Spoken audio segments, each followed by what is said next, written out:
Hi again, everyone. Day here, bringing you another episode in my The Great Ace Attorney Chronicles Let's Play. I'm ready to go. I'm roaring to go. I hope you guys are. And that's that. One of these days, I will wind up having a webcam. Today is not that day. I keep saying it so that way I can try to become more motivated to do so. I'm still very shy towards doing so. But I feel like it'll be more interesting for a text-based game like this if you can see my face. So we'll see what happens there. Anyways, we're just gonna hop back into it. We're working on Mr. McGillet's. I want to say is how you say his name. What is this? Is this the right spot? I'll press the go button here. This may be the right spot. I probably should have just gone to my save file. Okay, no, this is the right one. Okay.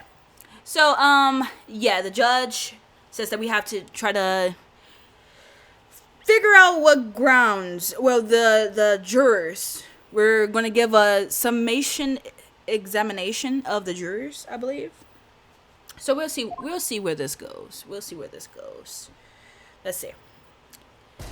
Judicial findings. Okay, the jurors' contentions.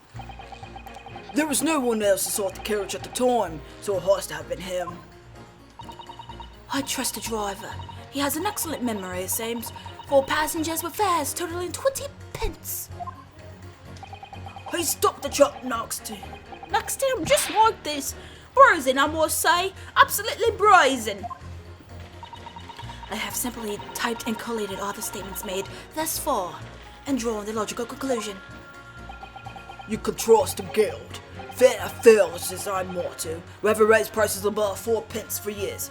Okay, so that did matter. I thought that the first lady mattered. And it does. So I want to say she said 20. He said he never raised it above 4. 4 divided by 20 is 5. We're missing a person. There's the correlation. We might be able to link these together at the end. At least you could in Phoenix Wright versus, how did you say it? Professor Layton versus Phoenix Wright. That's the only one I played that was similar to this. The other Ace Attorney games are not like this. The scoundrel stepping that poor man on the floor. It beggars belief. Okay. Just be careful with the knitting needle, okay? I don't want you accidentally poking something you're not supposed to poke. I'm starting to wish I hadn't pushed for this now. If you didn't push for this, McGillet will be dead, so this is a good thing. Some of the jurors don't seem to have wonderfully formed arguments, though, do they? It's beyond the arguments. I've already caught a contradiction, so... Well, let's see what we can do. We need to get these 6 people to change their minds. I have to throw everything I can at them. Use some very persuasive language. Just a moment, Mr. Naruhodo. Okay. According to my book... That's not quite how it works. Oh? I thought I was going to thaw their icy minds with some heartwarming rhetoric about the defendant. Lovely. Unfortunately,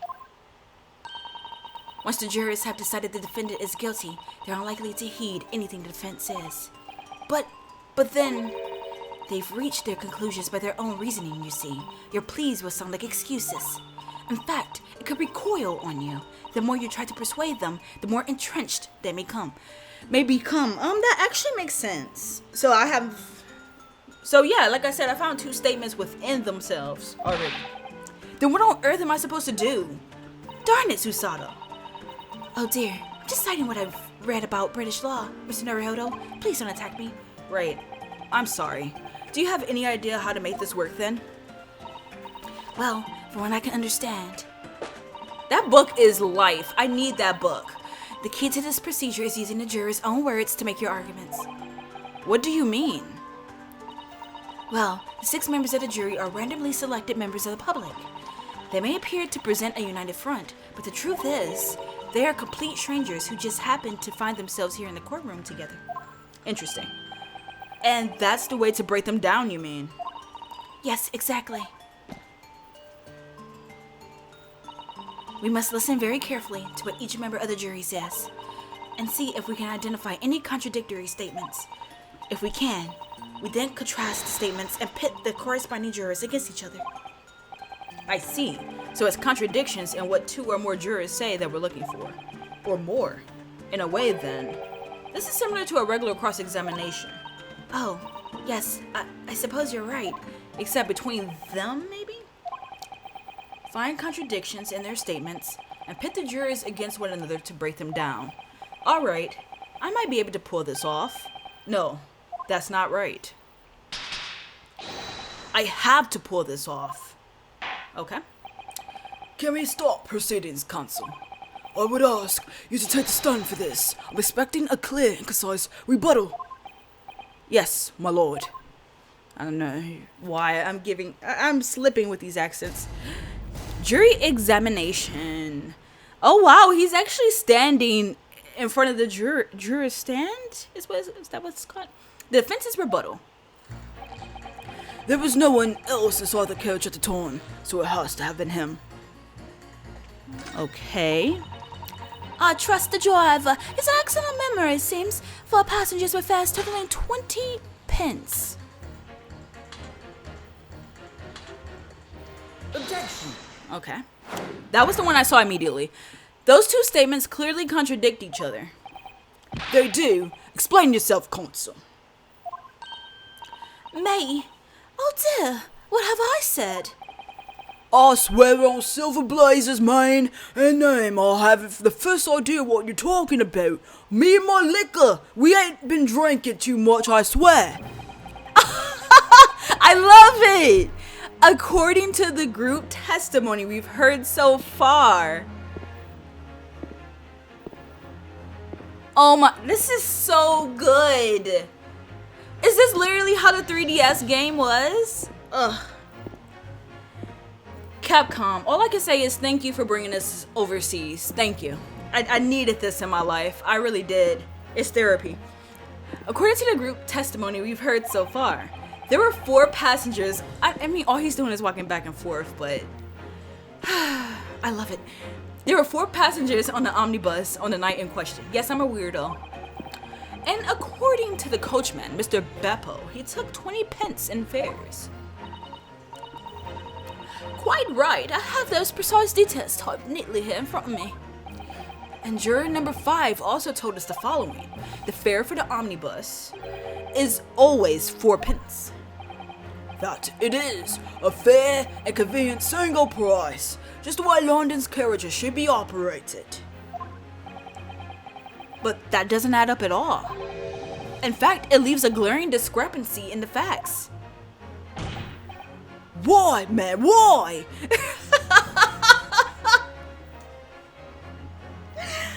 You do not want whatever you have in there sloshing out, so be careful next time. That's all I say. 4 passengers paying 4 pence each. If you do, basic multiplication. It would be 16 pence. Exactly. As I said, it doesn't add up. The figures are different. By 4 pence, in fact. Or precisely, 1 person's fare. 1 person's fare? Yes! In other words, on the omnibus that night, it's distinctly possible there was another passenger we've heard nothing about. Good gracious. Oh my gosh, this is so good. This can't be right. Beppo! The coachmen of the guild are good, honest men, one and all. Trustworthiness is our watchword. The figures your coachman claims most certainly do not add up. Your watchword, good sir, is a fallacy. I beg your pardon. Beg your pardon. Mr. Guildmaster, I think you ought to consider that if this trial were to end now, the news would surely spread all over London. The news that one of your coachmen tried to hide the fact that he lets nefarious characters ride his omnibus. Nefarious, whichever you prefer. I say apples to oranges. Well, I guess that's more tomato. Alright then, how do I make it so that this miserable trial doesn't end, Miserable trial. Take that back, my good man. Well, according to my book here, you simply launch a ball of fire onto the innocent side of the set of scales. Now hold your horses there, coachman. We were all in agreement. Why do you have to go in? Business is business. Wait till I get my hands on you, Beppo. Uh-oh. We're doing what we have to do, but, poor Beppo. This is all very irritating. He's trying to get out of here. He's sweating. He was the first person to think, what do you mean we're going to be doing something else? And I don't know. He looks like he's on drugs or something. He needs his fix. That's what I'm getting from this guy. He's ready to go. He has to get outside immediately. Post haste. Begging your pardon, sir. I'm going to do the same. Okay. Because it was like part of her sentence structure. So she's changing hers too. For the love of Mike. Who the heck is Mike? We've ran not into a single Mike this whole game. Why do you bring up Mike?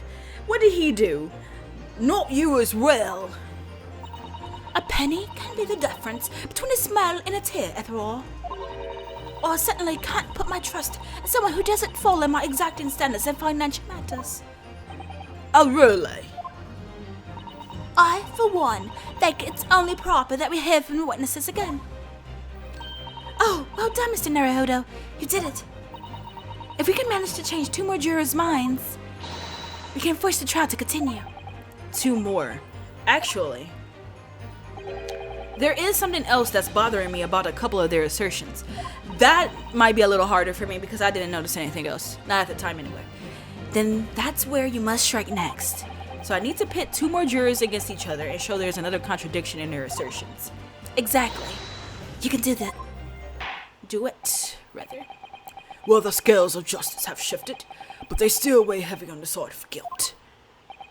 Counsel, you have the floor again. Continue with your summation examination. Okay. I'm changing my leaning to innocent. I should like to hear what the slipshod bookkeeper has to say for himself. Who the heck is the bookkeeper, him? We could press? I want to press. Certainly, the testimonies we've heard suggest the victim and Mr. McGilded were alone inside the carriage. There has to be another person, right? Precisely my point. But could there be some other explanation? Something we haven't considered yet? Such as? Okay, maybe I didn't need to press him. Well, perhaps that's something we could, all work out together now. Now listen here. Maybe you don't know how things work around here because you're from foreign climes. But we're here to form our opinions as individuals, and I have. Oh dear. He doesn't appear to be in the mood to consider an alternative point of view, does he? No. I'm going to have to pit the jurors against one another. Like Susato-san said. Okay, so I guess I don't have to press. Finding contradictions in these 6 people's assertions is the only way I'm going to succeed.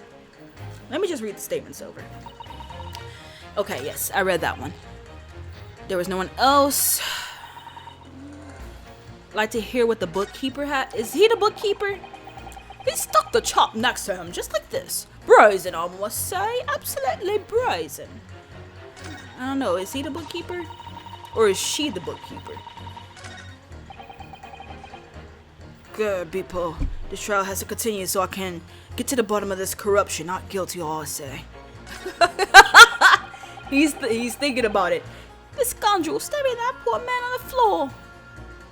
Oh, stabbing that poor man on the floor. Stabbing him on the floor. Okay, their statements. Objection. Okay. Yeah, he's saying he got stabbed like that, and she's saying he got stabbed on the floor. She only changed it because of him anyway. Those 2 statements are completely contradictory. What? Explain, counsel, post haste. Oh, dearie me, are those a pair of bloomers? No, they're not. I don't. It looks like a tiny sweater for a babe. Oh, dear me. I was only nutting, a jumper for my other half. Oh.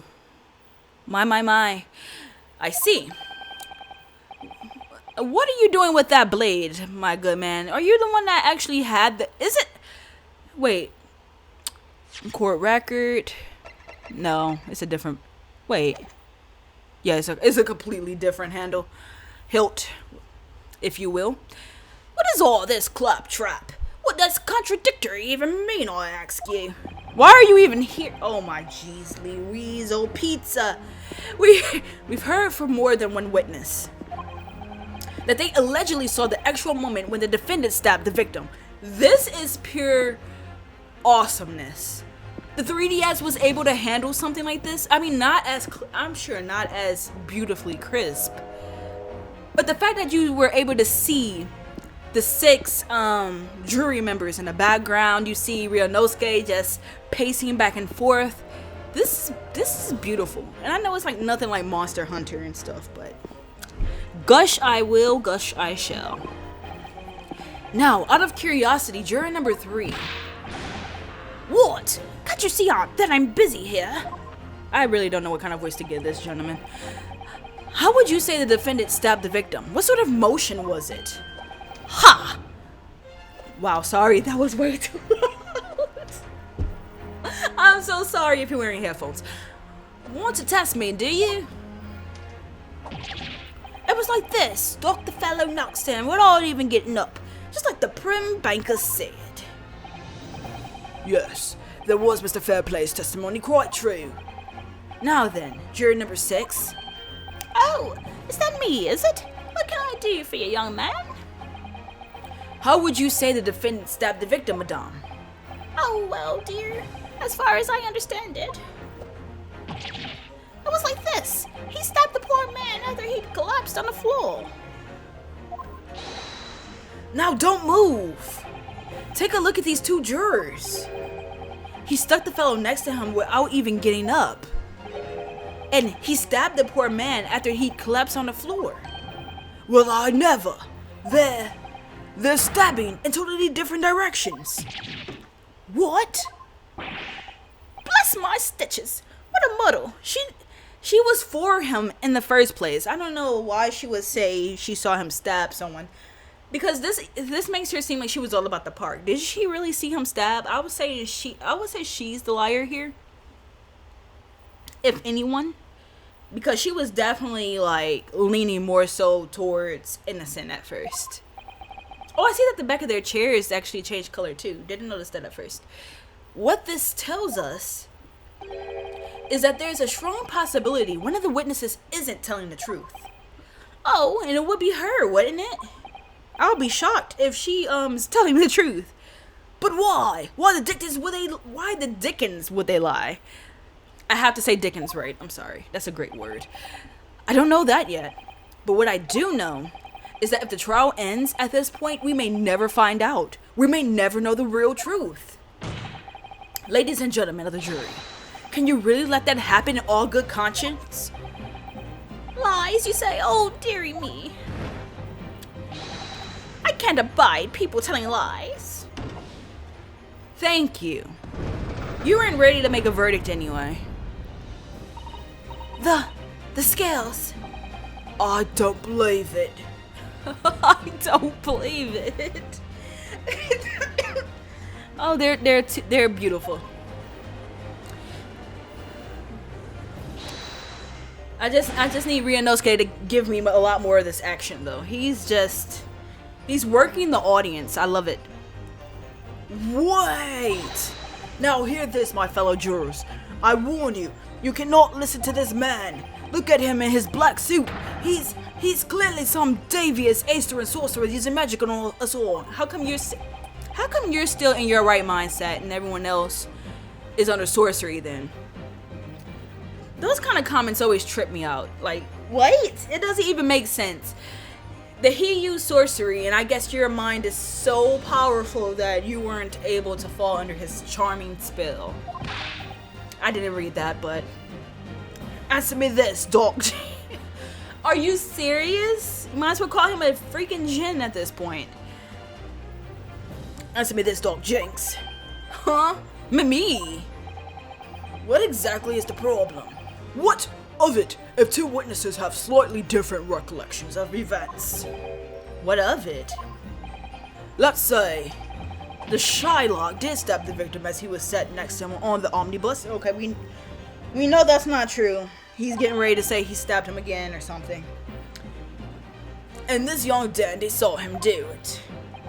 And now let's say the victim collapsed on the floor, and then the Shylock stabbed him again. And this old lady saw him do it. Well, what's to say it didn't happen like that? Who are you calling a dandy, sir? Why, I should take this knife to you. You shouldn't even have that knife in here, to be fair. Why is he allowed to carry that? And she has a sharp knitting needle, too, to be... you know, both of these jurors are carrying weapons, which should not be allowed to... Wait, is he holding a mallet? Okay, everyone is, like, ready to brawl or something. I don't even know. Who are you calling nude? Why, I should take this needle to you. They're ready to kill each other now. But could the foreman of the jury be right? Did the two witnesses see two different moments of the same? No! I promise you, I thought he... Oh, I didn't realize it was just gonna change like that. No, I don't... Oh, gosh. This was an accident. It's true. There's an outside chance of almost anything you care to mention. Exactly the point I've been trying to make. Before you go any further, Mr. Naruhodo, Oh, what is it, Miss Usato? I think you should have a look through the court record. Yeah, I did not mean to press that. You see, this evidence makes it quite clear. I was talking about it this whole time, you guys know. There isn't even an outside chance of what the jury is saying. How did I miss that? You didn't. I just was a klutz and pressed the wrong button. Unfortunately, Mr. Foreman. What is it, you dog, Jinx? Come on, out with it. What you're suggesting is impossible. It's out of the question. What? What are you talking about, man? How can you possibly say that? You do realize that I'm only doing my job. As foreman of the jury, I have a responsibility to steer everyone in the right direction. Oh, so he's like the leader. I didn't realize the jury had a leader. So where's your evidence, man? That's what we want to see. I say the two witnesses saw two different moments of the same crime. If you say that's out of the question, show me some proof. It looks like the only way I'm going to convince him is to present him with something he can't dismiss. Some irrefutable hard evidence. As you wish. What? I'll give you the proof. It's out of the question that the two witnesses saw two different moments of the same crime, as proven by this single stab wound. This is the victim's autopsy report. According to what's written here, Mr. Mason was stabbed in the abdomen. Only once. Only once? It's quite simple. The victim was stabbed precisely one time. Which means these witnesses can't possibly have seen it happen two different times. Girl, raw. Alright, I'll concede the fate. Please do that. Thank you. Let's get this trial back rolling in the right direction.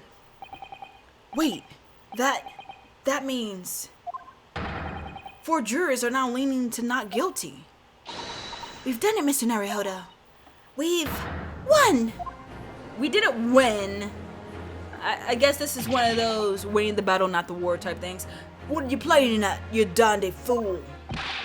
Shut your trap, sir. No one saves me. But we had a consensus. I said shut your trap. I know a liar when I see one.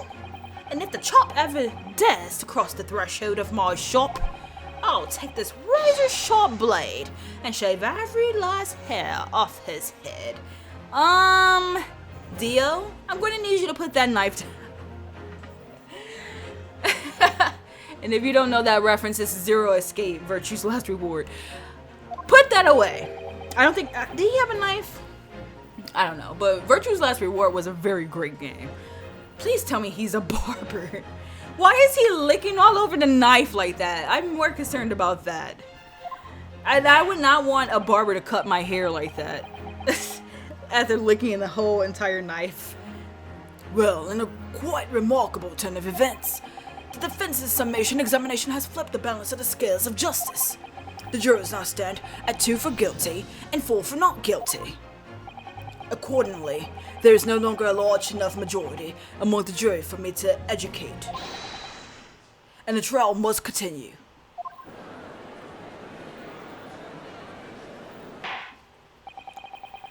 I hereby ask the defense, prosecution, and witnesses to return to their places. And I call upon all of you to continue to pursue the truth. I like this judge.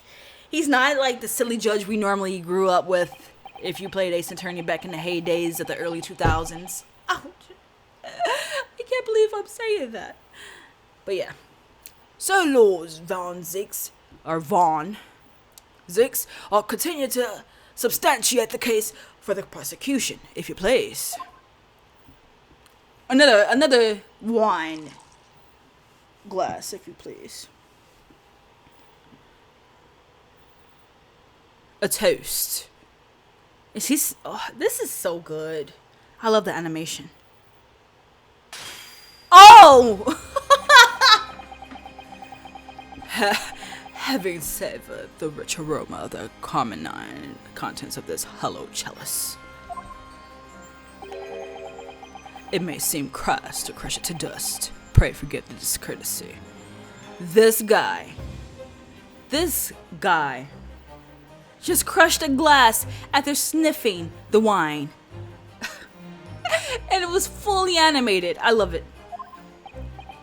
Lord Von Zakes. Is it cold in here, or is it just me? As your antiquated tone no doubt says, the prosecution may not speak during the summation examination. Oh.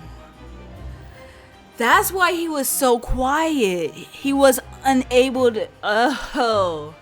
Wow, okay. Interesting. And he knows about it. So he pretty much already knew about a summation examination. So I honored a deathly silence and listened to the charade in this instance. I just feel like that's how he would say it. It seems I overestimated the intelligence of the jury. Well, no matter. I like how they didn't show the old lady because she was never really for this. Anyway, he convinced her otherwise. Well, no matter. There is nothing so hard to prove as a self-evident truth. It was same. No.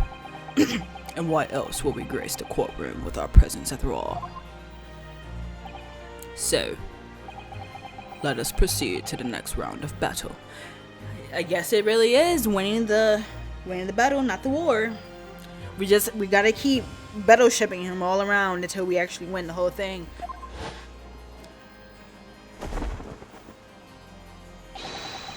Bring forth the witnesses once more.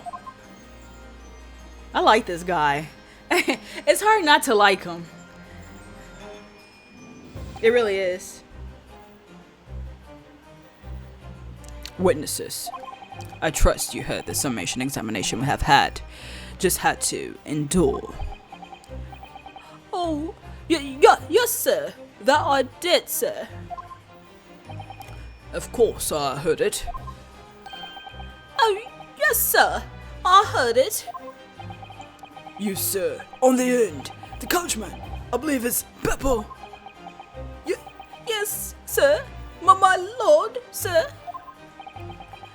If it transpires that in your previous testimony, you were attempted to veil the presence of a fifth passenger in your omnibus, you will be found guilty of perjury. You are advised to pay that amount, sir. Oh, meu Deus. Oh. Now then, witnesses, I hereby call on you to testify before the court once again. You will explain the various misgivings brought to our attention by the defense's summation examination. Okay, let's see what happens. Fair play looks, a little stiffed. Various misgivings. I only cared for passengers that night. I swear it. But, Well, I for one was told I had to pay 5 pence for the bus. Okay, 4 plus 4. equals the missing pence. Freaking hashtag, man. You literally charged them a pence more. You thieving hunk of chunk. He tried to pocket more money than his boss man charges. He fiddled us on the fare, he did. Then I saw that blood curdling sight as, well, it's all too much. Okay, I don't know. That was kind of Beppo's voice, but... I'll tell you, I saw McGill stabbing that man. Everything I said before stands. Oh, yes. He stabbed him. Yes, he did. I think so, yes. Is he a swindler? Like, is he going to have one of those character reveals where he's not actually even cold? I wouldn't be surprised at this point. Consul, make sense of this for me, please. The phantom fifth passenger conjured into existence by my learned eastern friend never existed. Instead, we have a thieving wolf amongst drivers of the omnibuses. The confusion has arisen from the coachman's sly little consonage. Beppo, explain yourself. I'm terribly sorry, Guild Master. The guild's fare is 4 pence across the board. You know that. Am I to understand that you've been overcharging our passengers by a penny a fare? It's so cold, and the last run of the day is always half empty. He did. I do remember now. He complained about not making enough because his run is just. It's like he feels like it's pointless. You have been dishonest, coachman, and held up this trial as a result. I'm so sorry. He's a piglet, but not a good piglet. Dang it, I like Piglet. He's a liar. You're a liar. You're a disgrace, Beppo. A disgrace. And your selfish actions have brought dishonor on their entire guild. Oh my gosh. I like the guild master. He's cool. If I may, sir, I had to pay 10 pence on the boss just last week. What? 4 passengers at 5 pence each is, yes, 20 pence. I've done the arithmetic 10 times already, but I just can't make the result come out differently. No, that figures. More ways than one. Well, it would appear that one of the aforementioned misgivings has already been explained. So, counsel for the defense, your cross-examination, if you please. We've already had the pleasure of a protracted summation examination today. I see you intend to continue the parlor games. Hey, I do like a nice game of billiards. Let's go. Absolutely. Cross-examination. Various misgivings. I only cared for passengers that night. I swear it. So I can press these people. So there were only 4 passengers on your carriage, but you didn't charge them the standard 4 pence fare. Is that right?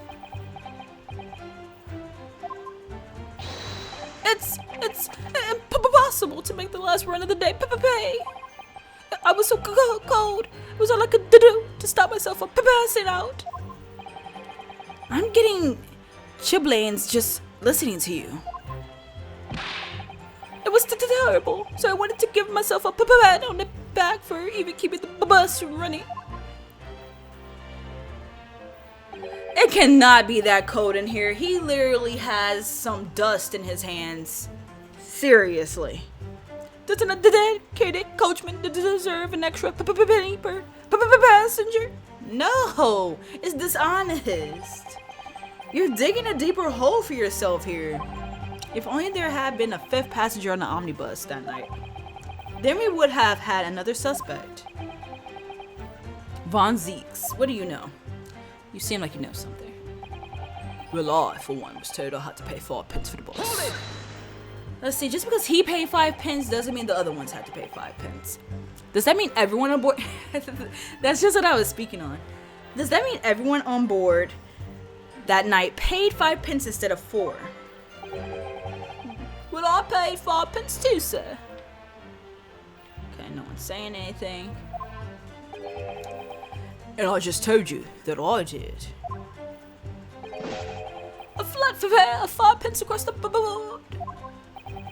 It's not something to be proud of. The so-called discrepancy my learned friend identified was nothing of the sort. Much like the phantom killer you so desperately needed, is gone, dead, and buried. Okay, that's cool. I'd have been happy if it had ever... Wait, I'd have been happy if it had ever existed in the first place. He fiddled us on the fair, he did. And then I saw that blood-curdling sword as well. It's all too much. What did you see, my sir? This blood-curdling sight, you mean the murder, I presume? Yes, sir. A loathsome sight. No one should have to witness the horror in the eyes of a man the moment his life is taken. Oh, well, not exactly, sir. I mean, I didn't actually see the exact moment the gent was stabbed. Good gracious, really? We have another witness who did, however. The banker has already testified to it. But Mr. First didn't actually see the point at which the victim was killed. That may turn out to be very significant. I heard the banker gent next to me take a sharp intake of breath, see? That's when I looked through the glass. Okay. That's when I saw that horrible blade poking out from his belly all covered in blood. Okay, look around. He's still dejected. They both look dejected as freak. Every time I see a knife now, I can't help screaming, even when I'm eating. I'll tell you, I saw McGildy stabbing that man. Everything I said before stands. Wait, hold up. Yes. I want to go back to this statement. Let's press it. So you saw the defendant, Mr. McGildy, stabbing the victim, Mr. Mason, who was sitting next to him? That's what I said. Isn't it? Is it? It was bothering me before. This was. For just a brief moment. Yes, I noticed that. He hesitated before answering the question. Beautiful animation work right there. Anyway, there was only the two of them inside the carriage, wasn't there? There's been much talk of a fifth passenger, but as yet, zero evidence. Then what are we wasting all this time for, eh? It's black and white. The man's guilty.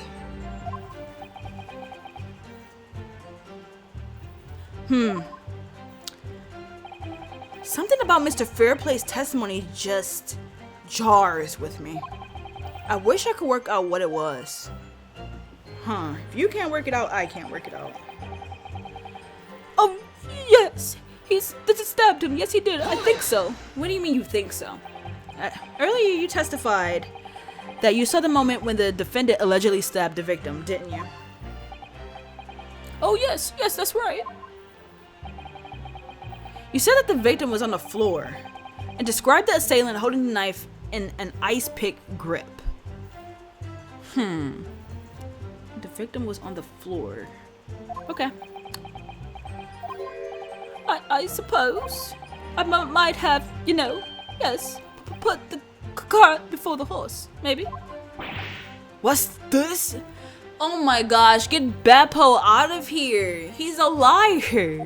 Compulsively at that. Well, I'm quite sure about most of it. I was driving the horses when I heard a scream from the seats on the roof deck. Oh, I expected that was me, sir. Then when I turned around, yes, I saw it through the skylight. The gentleman was on the floor, and the knife was sticking up out of his midriff.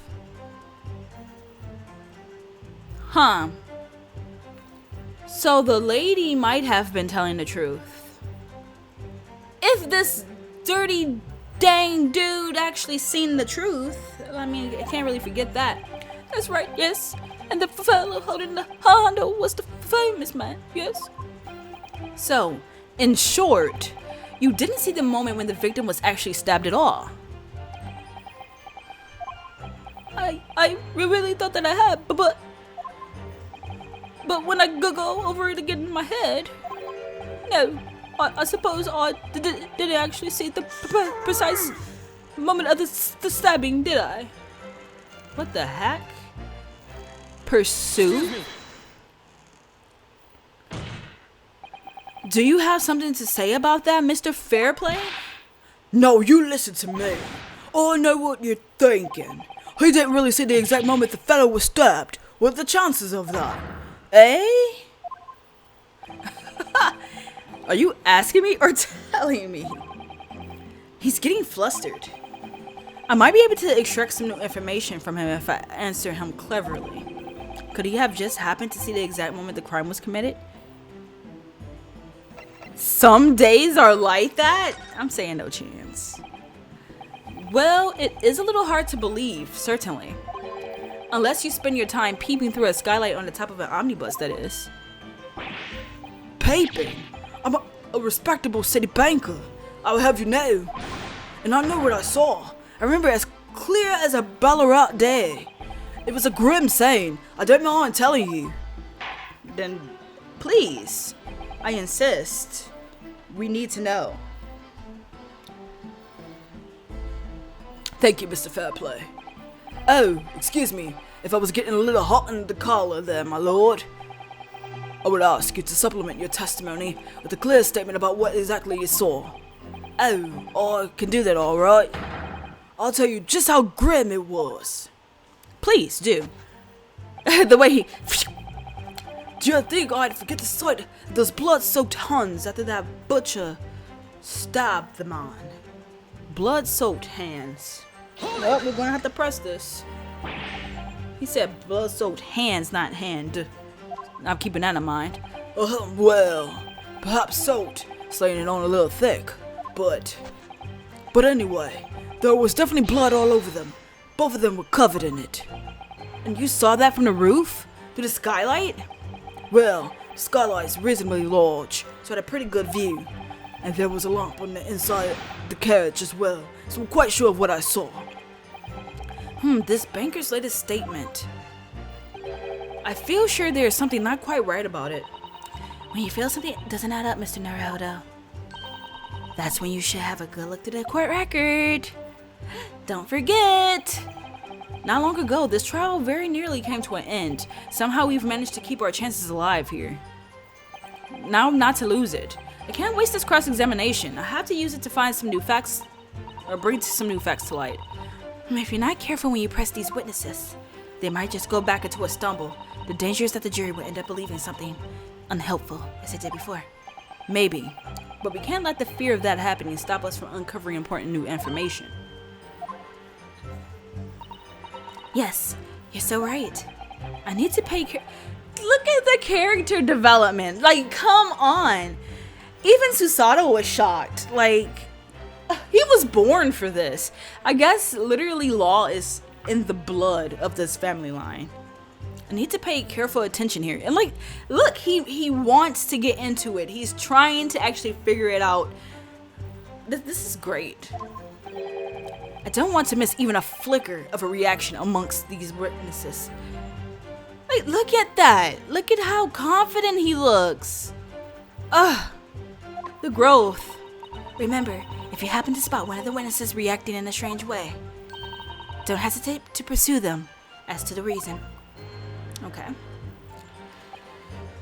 So 1, 2, 3, 4, 5, and 6. Okay. Let's try to present. I guess this. Okay. Blood-soaked hands. Well, I admit that soaked might be laying it on a little thick, but why is everyone saying that? Well, I guess he's the only one that said it. But he's saying it again. But anyway, there was definitely blood all over them. Both of them were covered in it. Well, I'm very sorry to disagree, Mr. Fairplay, but that's more than a little peculiar. What? Here are the gloves worn by the defendant, Mr. McGilded, on the night in question. Oh, yes. Right. There certainly does appear to be a sizable dark color stain there, but as I'm sure you can clearly see, it's only on the right hand glove. Oh. In short, Mr. Fairplay, your testimony is inconsistent. Grah! But, no, that can't be right. So you're the liar in here then? Ah! That's right. You were quite clear about it. You said it was both hands. Okay, now the jury is getting into this. Grr. Sir, I'm going to need you to calm down. Oh my goodness, seriously? And the poor guy next to him, they're both like, wow, these witnesses are all messed up, really.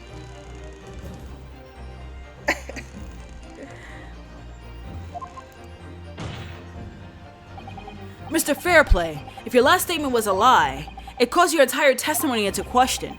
You say you saw the moment the victim was stabbed, but is that really the truth? I will. Objection! Von Zeeks, it was a simple mistake. You can't justify accusing this man of lying. Yes, it was in both hands. It was only one, but the fact remains. The victim's blood was on the accused. Objection! No, Mr. Fairplay categorically stated that he saw blood all over both hands, which means there's a strong possibility that this witness was deliberately trying to mislead the court. Grah! And with that, we're going to have to end this here. I know. He's doing a lot of interesting things with this cane, and I will leave it at that. At least until next time when we pop it on and I'm like, oh my goodness, what are you doing, sir? What are you doing? But alright, the plot thickens. We were able to turn this trial around. I don't know. Did Bapo do it? He's wearing gloves too. So chances are he was wearing gloves that night. Maybe he discarded the bag gloves or something like that. I don't know, but he was on the same level as the two of them, right? So I don't know. This one's kind of tricky. It's kind of tricky. I guess I'm going to see what I could glean from next time. Thank you so much, guys, for watching and sticking around. I hope you all have been, having a good day, not being too listless or anything like that. I've been good, if you wonder, if you're curious. I've been good. I know this episode is probably going up way beyond the future of how I currently feel. But, hopefully days like these can stick around just a little, But anyways, thank you all for watching, and until next time, I hope you all have a great and wonderful day. I appreciate you all so much. Bye.